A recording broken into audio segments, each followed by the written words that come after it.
Bonjour à tous les deux, merci d'avoir accepté l'invitation de Télématin. Jean-Baptiste Frossard, vous êtes le co-auteur du dernier rapport de l'IGAS, Inspection Générale des Affaires Sociales, publié ce mardi, qui fait des révélations accablantes sur le traitement des enfants en crèche. Ce rapport fait suite à la mort en juin dernier d'un bébé de 11 mois dans une crèche à Lyon. Est-ce que vous pouvez nous dire ce que vous avez constaté, vous, sur le terrain ?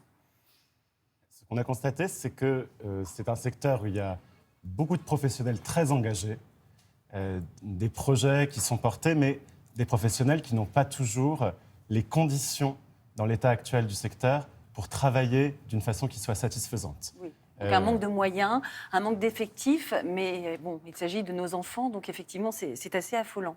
Je vais vous donner la parole, Alexia, parce que vous êtes éducatrice de jeunes enfants. Vous avez travaillé de très nombreuses années dans différentes crèches. Qu'est-ce que vous avez observé, vous, qui pourrait s'apparenter à de la négligence ou même de la maltraitance au sein des crèches que vous avez fréquentées ? Alors, en effet, c'est vrai que j'ai vu pas mal de faits de maltraitance. On appelle ça aussi la douce violence en crèche. Donc, la douce violence ? Oui, on a d'abord la douce violence. C'est un euphémisme, hein, mais c'est ce qu'on appelle, c'est un peu l'antichambre de la maltraitance, je dirais un petit peu. Et j'ai pu constater des faits où, par exemple, des enfants ont été surnommés par le nom de Boulette, par le nom Shrek. Des enfants où, en fait, on va vite acheter des petits pots parce qu'en fait, on n'avait pas le temps d'acheter, on n'avait pas assez de nourriture, parce que les budgets étaient serrés. Donc, du coup, on s'est dit, tiens, cet enfant ne viendra pas aujourd'hui. Et du coup, pas de nourriture, et l'enfant était venu. Donc, voilà, des petites choses comme ça. Laver les enfants à l'eau froide. Pourquoi ? Parce que la chaudière avait été cassée, donc du coup, on ne pouvait pas la remplacer. Donc des maltraitances, vous nous parlez de négligence, de maltraitance physique, de maltraitance psychologique également, des privations de doudou. Alors ça peut paraître pas grave comme ça, mais pour un enfant c'est très important, c'est son référent. Exactement, surtout que là ça se passait à un moment de l'endormissement, donc l'enfant est vraiment dans son petit cocon, il a besoin aussi d'avoir son doudou avec lui, son objet transitionnel. Et effectivement, certains professionnels vont l'enlever parce qu'en fait l'enfant il a juste pas envie de dormir ou c'est peut-être pas son rythme à lui. Et du coup la professionnelle lui disait non, tant que tu dors pas, je t'enlève ton doudou. Jean-Baptiste Frossard, à l'instant, vous parliez justement du manque de moyens. Est-ce que vous avez pu constater ce manque de moyens ? Effectivement, elle ne vient pas de nulle part, cette violence ? Non, elle ne vient pas de nulle part, effectivement. C'est un manque de moyens, donc du coup des professionnels aussi qui sont un peu sous tension, puisqu'il y a énormément aussi de turnover dans le milieu de la crèche. Donc c'est des personnes qui vont être fatiguées, puisqu'il y a peu de personnel. Et ces fatigues vont amener souvent à des négligences dues à la fatigue. Et puis la personne qui est en arrêt va revenir, et puis celle qui est fatiguée va être en arrêt. Et en fait, on est dans une systémie. Jean-Baptiste Frossard, c'est quoi le problème d'attractivité, puisqu'il manque du personnel ? Pourquoi on n'arrive plus à recruter comme il le faudrait dans les crèches ? Mais le problème d'attractivité, c'est d'abord, est-ce que les personnes peuvent faire leur travail de façon correcte et en conformité avec leurs valeurs ? Est-ce qu'elles ont le sentiment de bien accompagner les enfants ? Est-ce qu'elles ont le temps pour le faire ? Est-ce qu'elles peuvent donner à chacun ce dont il a besoin ? Donc ça, il faut travailler en priorité sur ça.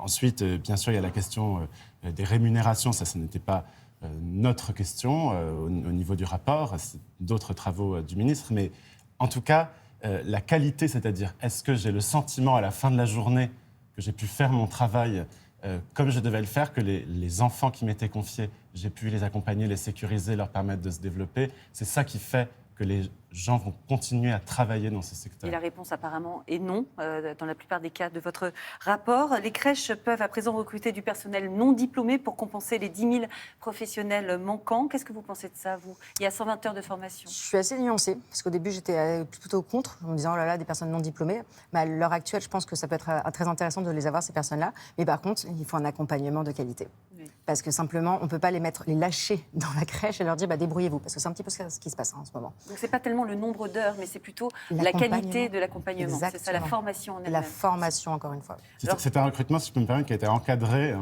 par le ministre. C'est une personne par crèche, avec une formation. Ça n'est pas recruter quand il y a pénurie, ça n'est pas recruter toute personne qui passe par là.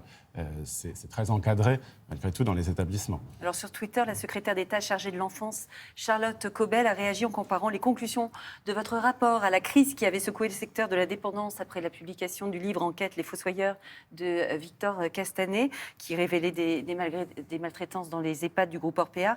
Est-ce qu'à votre avis, on peut parler ici d'une affaire similaire ?